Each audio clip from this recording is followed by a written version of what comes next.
Hello, I would like to talk to you today about movement, physical movement during maladaptive daydreaming.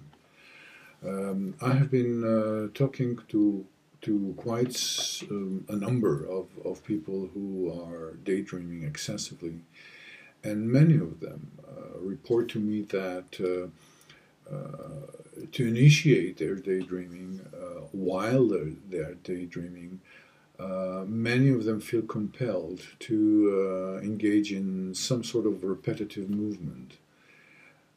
My impression is that there are two kinds of movement associated with daydreaming. One type of movement is actually an acting out of the scenarios of what is actually happening in the imagined scenes and activities. So if a person daydreams and imagines him or herself engaging in a conversation that is sort of intense with animated feelings, some of the movements displayed or observed externally would be associated with the experienced feelings or the imagined activities. So some people would pace or dance or even talk out loud, reflecting what is going on in their minds.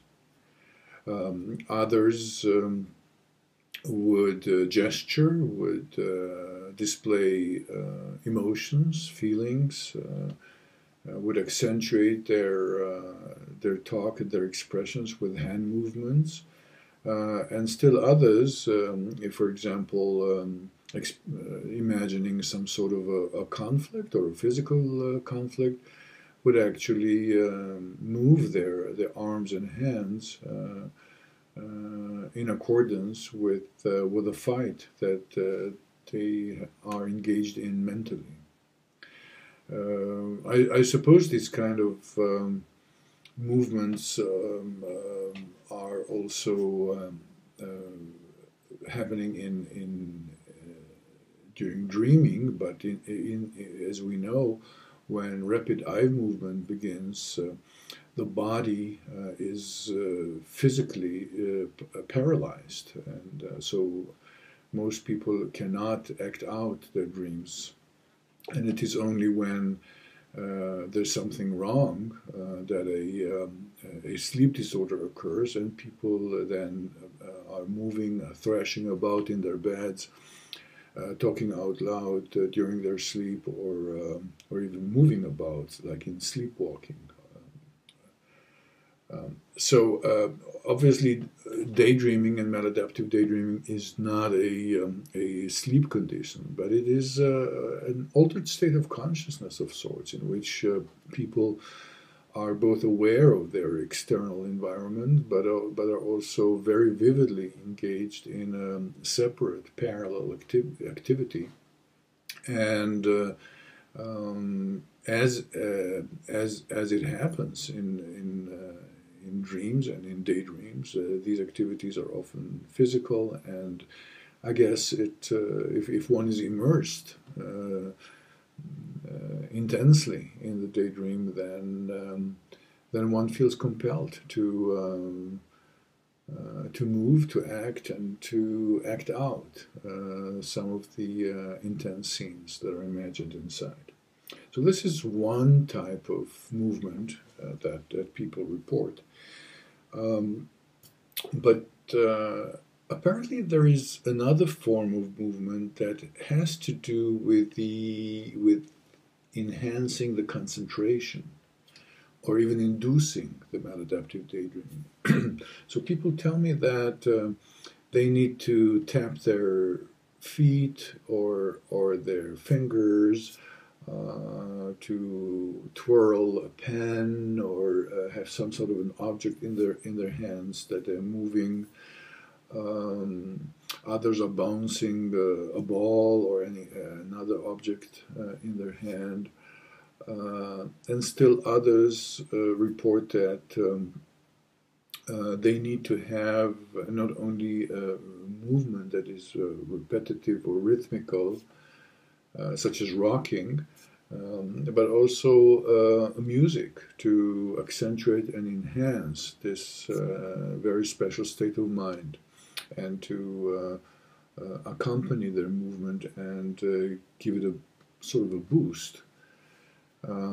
So music is involved in inducing and initiating the daydreaming and maintaining it, and it also helps some people to set the mood for the scenario they want to play out.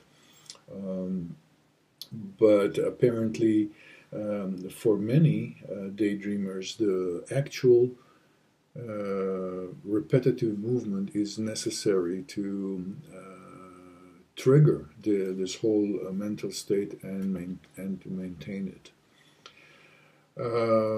Movement and altered state of consciousness is something that we are familiar with. It's not unique to daydreaming or maladaptive daydreaming. For example, we know that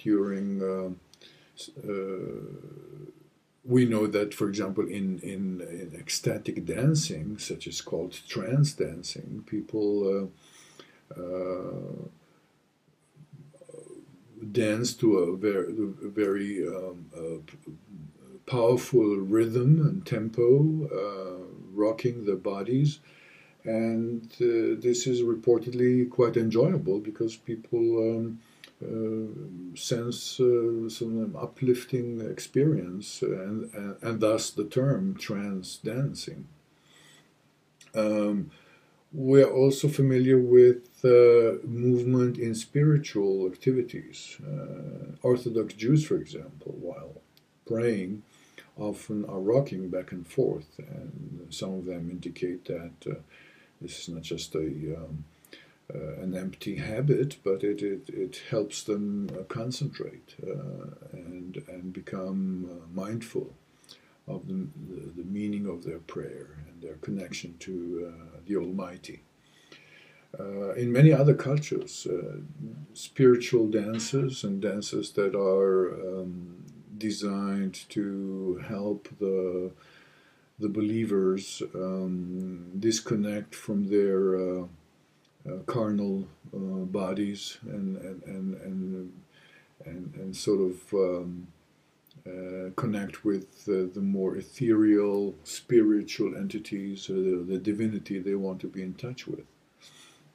This happens in many forms of Hinduism. Such spiritual dances are observed also among the Sufis, which is a spiritual form of Islam. And in Turkey, for example, many of you might be familiar with the twirling dervishes, who purportedly engage in this form of twirling dance in order to detach themselves from their physical bodies and connect with Allah.